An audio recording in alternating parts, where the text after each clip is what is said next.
Hello everyone, welcome back to my channel Concepts of Commerce. My name is Deepshika Gandhi. First of all, thank you so much for giving so much likes, views and subscription to my channel, to my first video.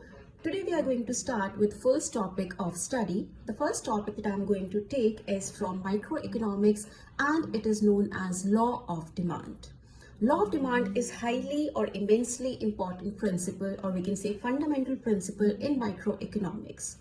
So what do we study or what do we understand by law of demand? First of all, the meaning will be law of demand simply states that when price of a commodity or of any good in the economy goes up, the demand for it will come down. That means the two variables that we are studying here, quantity demanded of a good and its price, are inversely proportional. So for the beginners, what is inversely proportional? When we are studying two variables and both of them flow in opposite direction, that means if one is rising, other is declining, that is when we call the relationship to be an inverse one, because they always flow in opposite direction. Like in law of demand, when price of the commodity rises, the quantity demanded of that good declines and vice versa. So simply law of demand states then that when price of a commodity rises, the quantity demanded declines. Not finishes here. The meaning of law of demand will always start with other things remaining unchanged.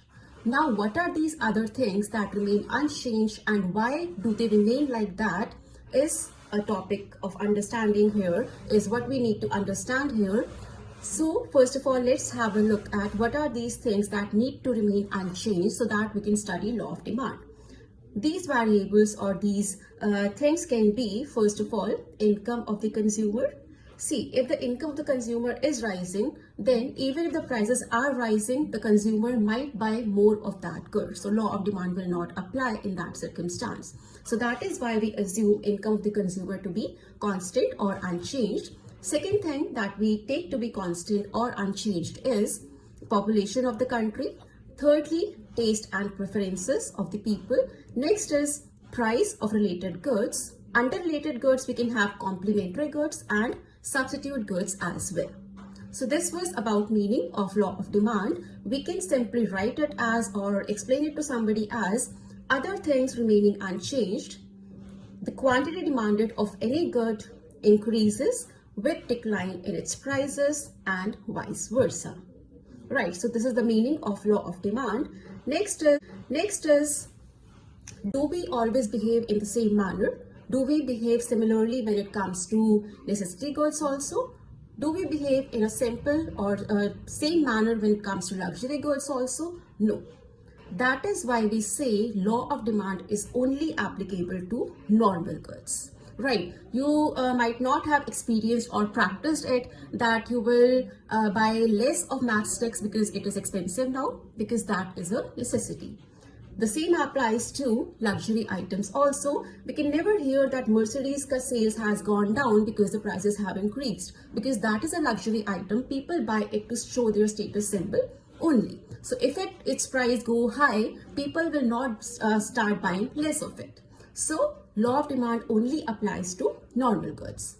Very important question here, why law of demand is convex to its origin? The simple answer to that is when the two variables that we are plotting on x-axis and y-axis, here we have taken quantity demanded on x-axis and price on y-axis, we know the relationship between them is opposite or inverse. Whenever the variables will have an opposite or inverse relationship, this is going to be the shape of the curve, whatever curve it is. So the simple reason why law of demand curve is convex to the origin is that because the variables related here are having inverse relationship with each other. I hope the explanation is clear to everyone. In the next video, I'll be taking up the exceptions to law of demand. Till then, keep liking the video.